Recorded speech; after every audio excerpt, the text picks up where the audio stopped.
ಹಾವೇರಿಯಲ್ಲಿ ಅಪ್ರಾಪ್ತ ಬಾಲಕಿಯ ಮೇಲೆ ಸರಣಿಯ ಅತ್ಯಾಚಾರ. ಅಪ್ರಾಪ್ತ ಬಾಲಕಿ ಗರ್ಭವತಿಯಾದಂತಹ ಬಳಿಕವಾಗಿ ಪ್ರಕರಣ ಬೆಳಕಿಗೆ ಬಂದಿದೆ ನೋಡಿ. ಹಾವೇರಿಯಲ್ಲಿ ಆಗಿರುವಂತಹ ಘಟನೆ ಇದು. ಅಪ್ರಾಪ್ತ ಬಾಲಕಿಯ ಮೇಲೆ ಸರಣಿಯ ಅತ್ಯಾಚಾರ ಆಗಿರುತ್ತೆ. ಆಕೆ ಯಾವಾಗ ಗರ್ಭವತಿ ಆಗ್ತಾಳೋ ಅದರ ಬಳಿಕವಾಗಿ ಪ್ರಕರಣ ಬೆಳಕಿಗೆ ಬಂದಿದೆ. ಹಾನಗಲ್ ಪೊಲೀಸ್ ಠಾಣಾ ವ್ಯಾಪ್ತಿಯಲ್ಲಿ ಆಗಿರುವಂತಹ ಘಟನೆ ಇದು. ಇನ್ಸ್ಟಾಗ್ರಾಮ್ನಲ್ಲಿ ಪರಿಚಯ ಆಗಿರುತ್ತೆ. ಬಳಿಕವಾಗಿ ಬಾಲಕಿಯ ಮೇಲೆ ಆ ಪರಿಚಯ ಏನಾಗುತ್ತೆ, ನಿರಂತರವಾಗಿ ಅತ್ಯಾಚಾರದವರೆಗೆ ಹೋಗುತ್ತೆ. ಅಲ್ಲಿಂದ ಆಚೆಗೆ ಗರ್ಭವತಿ ಕೂಡ ಆಗ್ತಾಳೆ. ಬಾಲಕಿಯ ಮೇಲೆ ಅತ್ಯಾಚಾರ ಪ್ರಕರಣದಲ್ಲಿ 4 ಬಂಧನ ಮಾಡಲಾಗಿದೆ. A1 ಉದಯ್, A2 ಕಿಶನ್ ಅತ್ಯಾಚಾರವನ್ನು ಎಸಗಿರುವಂತಹ ಆರೋಪಿಗಳು. A3 ಆಕಾಶ್, A4 ಚಂದ್ರು ಅತ್ಯಾಚಾರಕ್ಕೆ ಸಹಕಾರವನ್ನು ನೀಡಿರುವಂತಹ ಆರೋಪಿಗಳು. ಸರಣಿಯ ಅತ್ಯಾಚಾರದಿಂದಾಗಿ 8 ತಿಂಗಳು ಗರ್ಭವತಿಯಾಗಿರ್ತಾಳೆ ಅಪ್ರಾಪ್ತೆ.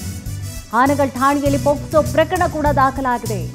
ಹಾನಗಲ್ನಲ್ಲಿ ಆಗಿರುವಂತಹ ಪ್ರಕರಣ ಇದು. ನಿರಂತರವಾಗಿ ಅತ್ಯಾಚಾರವನ್ನು ನಡೆಸಿರ್ತಾರೆ. ಇದರಿಂದಾಗಿ ಏನಾಗುತ್ತೆ, ಗರ್ಭವತಿ ಆಗಿರ್ತಾಳೆ ಬಾಲಕಿಯವಳು, ಅಪ್ರಾಪ್ತೆ. ಹಾನಗಲ್ ಪೊಲೀಸ್ ಠಾಣಾ ವ್ಯಾಪ್ತಿಯಲ್ಲಿ ಆಗಿರುವಂತಹ ಘಟನೆ ಇದು. ಇನ್ಸ್ಟಾಗ್ರಾಮ್ನಲ್ಲಿ ನೋಡಿ ಪರಿಚಯ ಆಗಿರುತ್ತೆ ಆಕೆಗೆ. ಇನ್ನೂ ಕೂಡ ಅಪ್ರಾಪ್ತ ಯುವತಿ ಆಗಿರ್ತಾಳೆ. ಇನ್ಸ್ಟಾಗ್ರಾಮ್ ಖಾತೆ ಓಪನ್ ಮಾಡಿರ್ತಾಳೆ. ಅದರಲ್ಲಿ ಯಾವನೋ ಪರಿಚಯ ಆಗಿರ್ತಾನೆ.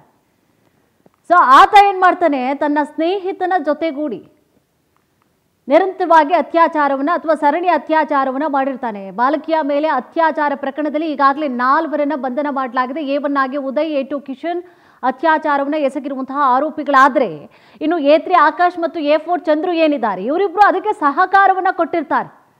ಸರಣಿ ಅತ್ಯಾಚಾರದಿಂದಾಗಿ 8 ತಿಂಗಳು ಗರ್ಭವತಿ ಆದಂತಹ ಬೆನ್ನಲ್ಲೇ ಮನೆಯವ್ರಿಗೆಲ್ಲ ಗೊತ್ತಾಗುತ್ತೆ ಅಥವಾ ವಿಚಾರ ಬೆಳಕಿಗೆ ಬರುತ್ತೆ.